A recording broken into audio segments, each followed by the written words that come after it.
இந்த 2026 சனிப்பெயர்ச்சிக்கு பிறகாக தனுசு ராசிக்காரர்கள் முக்கியமாக செல்ல வேண்டிய ஆலயம் எது அப்படின்னு கேட்டால் திருத்தணி தான்.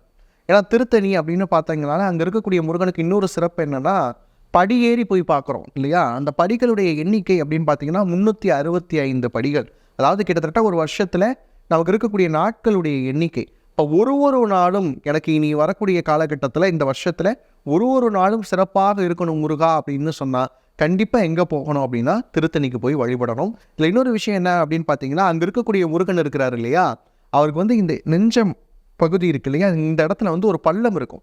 அது ஏன் அப்படின்னா சூரன் போர் செய்தப்ப இப்படி கை வச்சு தடுத்தானோ, அதனால முருகனுக்கு, திருத்தணி முருகனுக்கு அங்கே ஒரு பள்ளம் இருக்கிறது. அந்த முருகனுக்கே ஒரு சிறப்பு என்ன அப்படின்னா, நம் மனதில் இருக்கக்கூடிய பள்ளம் இருக்கும்ல, நமக்கு கவலைகளால் ஏற்படக்கூடிய பள்ளங்களை சரி செய்யக்கூடிய வள்ளல் யாருன்னா திருத்தணியில் இருக்கக்கூடிய முருகன். அந்த முருகனை போய் நீங்கள் கும்பிட்டீங்க அப்படின்னு சொன்னால் வாழ்க்கையில் இருக்கக்கூடிய அத்தனை கஷ்டங்களும் விலகிறதுக்கான வாய்ப்புகள் இருக்குது.